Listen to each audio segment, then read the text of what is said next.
வசனம் சொல்லுது, முதலாவது தேவனுடைய ராஜ்யத்தையும் அவருடைய நீதியும் தேடுங்கள், பின்பு இவைகளெல்லாம் கூட கொடுக்கப்படும். உனக்கு என்ன ஆசையோ என்ன விருப்பமோ நீ முதல்ல ஏசாமி நீ தேடினா, முதல்ல எல்லா நிகழ்ச்சியிலையும் எல்லா நிலையிலையும் சாமிக்கு முதல் இடத்த நீ கொடுப்பன்னா அவர் என்ன பண்ணுவாரு? உனக்கு நிம்மதியை, சந்தோஷத்தை, சமாதானத்தை கொடுப்பாரு. எப்படி கொடுப்பாருன்னா, எப்படி கொடுப்பாரு? எப்படி கொடுப்பாரு? என்ன இருந்தது இதுல? ஆமா, உனக்கு எனக்கும் நிம்மதியை, சந்தோஷத்தை, சமாதானத்தை இந்த சிலுவை வழியா நமக்கு கொடுப்பாரு. ஏன்னா நாம பட வேண்டிய பாட்டு, நம்ம பட வேண்டிய துக்கம், நம்ம பட வேண்டிய சோகம், நாம சுமக்க வேண்டிய இந்த சிலுவை நாம செஞ்ச பாவத்துக்காக யார் சுமந்தது? ஏசாமி சுமந்தார். எல்லாத்தையும் அவர் ஏத்துக்கின பிறகு எனக்கு இதுக்கப்புறம் என்ன இல்லை? கவலை இல்லை, எனக்கு பயம் இல்லை. நான் இப்ப நான் என்ன பண்ணுவேன்? நிம்மதியா தூங்குவேன். அந்த நாள்ல இருந்து நல்லா நிம்மதியா தூங்க ஆரம்பிச்சான். ஏழைகளுக்கு அவன் கொடுக்க ஆரம்பிச்சான். அவருடைய வாழ்க்கை மாறி போச்சு. ரைட். இப்போ உங்ககிட்ட கொடுத்த பேப்பர் என்கிட்ட காமிங்கன்னா அப்படி வை. இன்னும் 2 பேர் வாங்கலாம். இன்னும் 2 பேர்.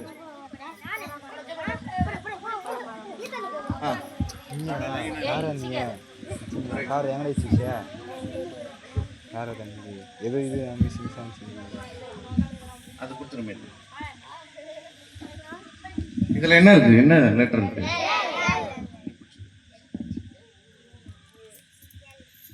எப்படி? இது மேல வைக்கணும்.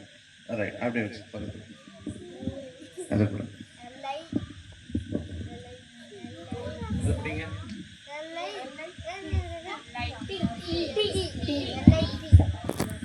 இப்படி வரணுமா?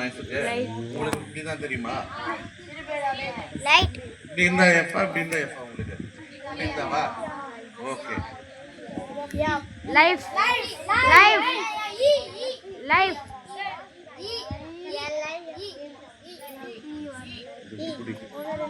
இன்னும் ஒரு துண்டு எங்கே போட்டுக்கிறான். இது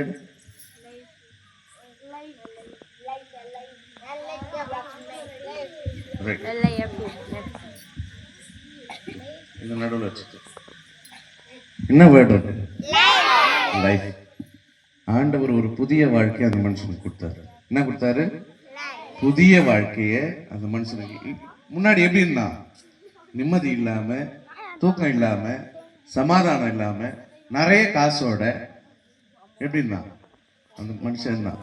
ஆனா இப்போ ஏழைக்கு கொடுத்து நம்முடைய பாவத்தை எல்லாத்தையும் ஏசாமி கிட்ட கொடுத்துட்டு ஒரு புதிய வாழ்க்கை என்ன பண்றான்? அவன் பெற்றுக்கொண்டவனாக மாறுகின்றான். அன்பிற்குரியவர்களே, இங்கே அமர்ந்திருக்கின்ற நீங்களும் நானும் கூட மற்றவர்களுக்கு செய்ய உங்களுக்கு திராணி இருக்கும்போது அதை செய்யத்தக்கவர்களுக்கு செய்யாமல் இராதீர்கள்.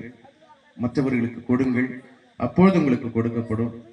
உங்களுக்கு ஆசீர்வாதத்தை, நிலை வாழ்வை, நித்திய வாழ்வை உங்கள் வாழ்விலும் ஆண்டவர் கொடுப்பார் என்பதில் சந்தேகமில்லை. நன்றி.